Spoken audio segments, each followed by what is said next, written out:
ഇന്ന് നമുക്ക് ഹോട്ടലിൽ നിന്ന് വാങ്ങി കഴിക്കുന്ന അതേ ടേസ്റ്റിൽ തന്നെ നല്ലൊരു ചെമ്മീൻ ബിരിയാണി എങ്ങനെ തയ്യാറാക്കാമെന്ന് നോക്കാം. വളരെ സിമ്പിളായിട്ടാണ് ഇത് തയ്യാറാക്കിയിരിക്കുന്നത്. അതുപോലെ തന്നെ എളുപ്പത്തിൽ നമുക്ക് തയ്യാറാക്കാൻ പറ്റുകയും ചെയ്യുന്ന ഒരു ബിരിയാണിയാണ്. അപ്പോൾ അതിനായിട്ട് നമുക്ക് നേരെ വീഡിയോയിലേക്ക് പോകാം. ഇവിടെ ഞാൻ 350 ഗ്രാമോളം വരുന്ന ചെമ്മീനാണ് എടുത്തിരിക്കുന്നത്. അപ്പോൾ നമുക്കിത് നല്ലതുപോലെ കഴുകി ക്ലീൻ ചെയ്ത് വൃത്തിയാക്കി എടുക്കാം.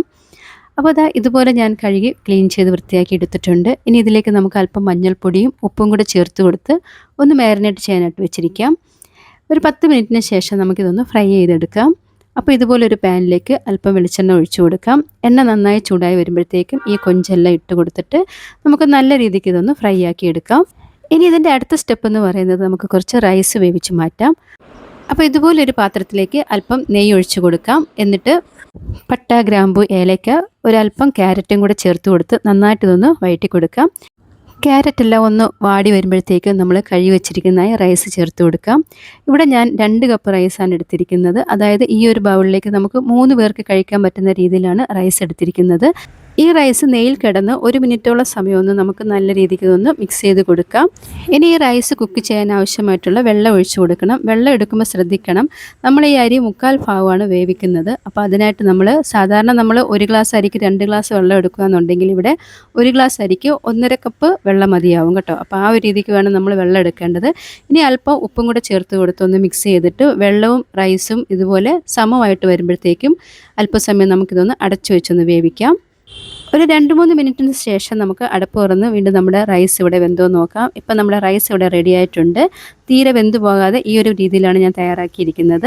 ഇനി ഇതിൻ്റെ മസാലകൾ തയ്യാറാക്കുന്നതിനായിട്ട് ഒരു കടായിലേക്ക് അല്പം നെയ്യ് ചേർത്ത് കൊടുത്തിട്ട് 3 സവാള ഇതുപോലെ നീളത്തിൽ അരിഞ്ഞതും അല്പം കറിവേപ്പിലയും ഉപ്പും കൂടെ ചേർത്ത് കൊടുത്ത് നന്നായിട്ട് നമുക്കിതൊന്ന് വഴറ്റി കൊടുക്കാം.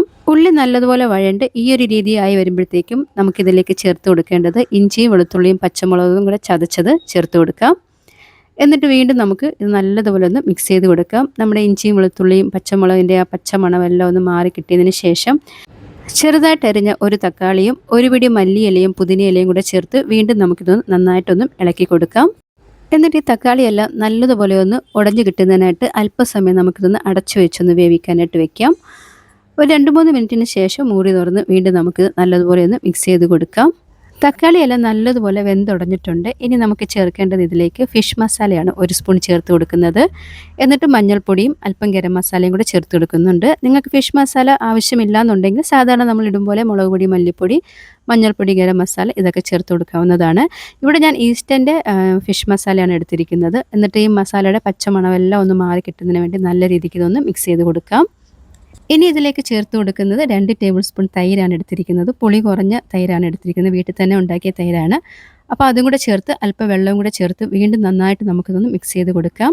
ഇപ്പം നമ്മുടെ മസാലയെല്ലാം നല്ലതുപോലെ റെഡി ആയിട്ടുണ്ട്. പച്ചമണം എല്ലാം മാറിയിട്ടുണ്ട്. ഇനി നമ്മൾ വറുത്ത് വെച്ചിരിക്കുന്നതായ കൊഞ്ചിട്ട് കൊടുക്കാം.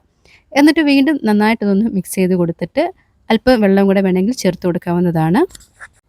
3-4 മിനിറ്റ് സമയം ഇതുപോലെ എണ്ണയിലിട്ട് നല്ലതുപോലെ ഒന്ന് വഴറ്റിയതിന് ശേഷം നമ്മൾ വേവിച്ച് വെച്ചിരിക്കുന്നതായി റൈസ് ചേർത്ത് കൊടുക്കാം.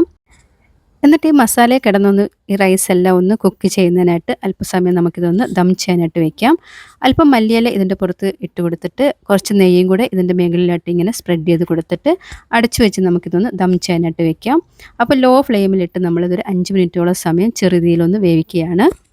ശേഷം മൂടി തുറന്ന് നല്ല രീതിക്ക് നമുക്കിതൊന്ന് മിക്സ് ചെയ്ത് കൊടുക്കാം. ഇത് അടിയിലൊന്നും പിടിച്ചിട്ടൊന്നും ഇല്ല. നമ്മൾ ലോ ഫ്ലെയിമിലിട്ട് വേവിച്ചത് കാരണം കൊണ്ട് നല്ല രീതിക്ക് നമുക്ക് റൈസൊക്കെ വെന്ത് കിട്ടിയിട്ടുണ്ട്. അപ്പോൾ ഇത്രയേ ഉള്ളൂ സിമ്പിളായിട്ട് തയ്യാറാക്കിയിരിക്കുന്ന ഈ ഒരു ചെമ്മീൻ ബിരിയാണി. നിങ്ങൾക്കും ഇഷ്ടപ്പെട്ട് കാണുമെന്ന് വിശ്വസിക്കുന്നു. വീഡിയോ കണ്ടുകൊണ്ടിരുന്ന എല്ലാവർക്കും നന്ദി. എല്ലാവരും ദൈവം അനുഗ്രഹിക്കട്ടെ. എൻ്റെ ചാനൽ ആദ്യമായിട്ടാണ് ആരെങ്കിലും കാണുന്നുവെങ്കിൽ സബ്സ്ക്രൈബ് ചെയ്യാനും ലൈക്ക് ചെയ്യാനും ഫോളോ ചെയ്യാനൊന്നും മറക്കരുതേ.